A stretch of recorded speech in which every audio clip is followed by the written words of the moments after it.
নজর রাখবো পরবর্তী সংবাদে। 2024 সালের মাধ্যমিক এবং উচ্চ মাধ্যমিক পরীক্ষায় যে সমস্ত কৃতীরা রয়েছেন, কৃতী ছাত্রছাত্রীদেরকে আজকে সংবর্ধনা প্রদান করা হলো।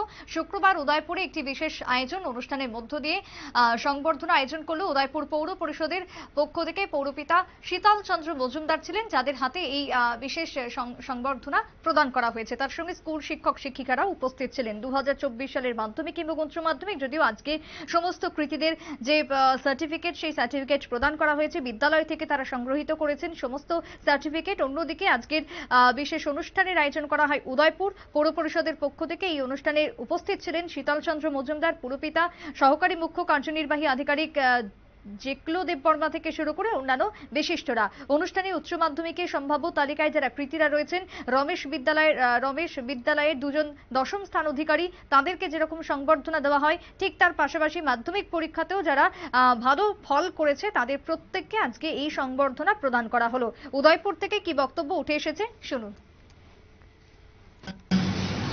উদয়পুরের ইতিহাস, উদয়পুরে আমাদের রমেশ হায়ার সেকেন্ডারি স্কুলে প্রথম এসব উদয়পুরের জন্য বলছি শুরু হয়েছিল। পরবর্তী সময় English medium higher secondary school যখন হয়েছে সেখান থেকেও বহু ছেলে মেয়েরা পুরস্কার সংবর্ধিত হতো। তারপরে ধরে উঠেছে বিবেকানন্দ বিদ্যাপীঠ। এই করে উদয়পুরের ইতিহাস সংবর্ধনা দেওয়ার জন্য একটা গর্বের বিষয়। আমরা খুব আনন্দিত। চারটি ছেলে মেয়ে, দুটি বিবেকানন্দ বিদ্যাপীঠ থেকে আর দুটি আমাদের রমেশ হায়ার সেকেন্ডারি স্কুল থেকে এবার কৃতীদের তালিকায় উঠে এসেছে। প্রথম 10 জনের মধ্যে তারা স্নান করে নিতে পেরেছে। এদের ইতিহাস রয়েছে, সেই ইতিহাসটাকে আরো বেশি প্রজ্বলিত করে তুলেছে এই দুইটি বিদ্যালয়। আসলে চেষ্টা করলে অনেক কিছু সম্ভব। একটা ছেলে মেয়ে তার প্রতিষ্ঠা লাভের জন্য তিনটি অংশকে দায়িত্ব নিতে হয়।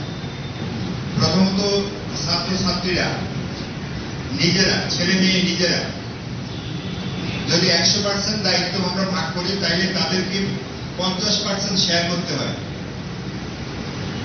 তারপরে 25% শেয়ার করেন শিক্ষক শিক্ষয়িত্রীরা, তারপরে আর 25% শেয়ার করেন অভিভাবক অভিভাবিকারা।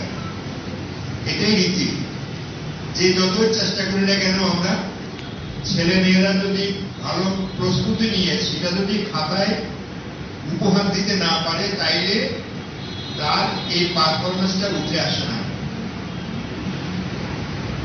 এই কারণে ছেলে মেয়েদের 50% শেয়ার করার জন্য আজকে যে আমরা অত্যন্ত গর্ববোধ করছি আমাদের মহকুমার মধ্যে।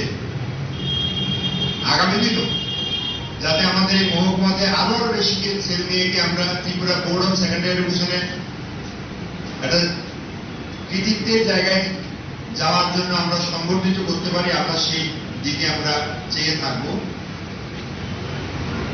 নার্সিং আক্তার একটি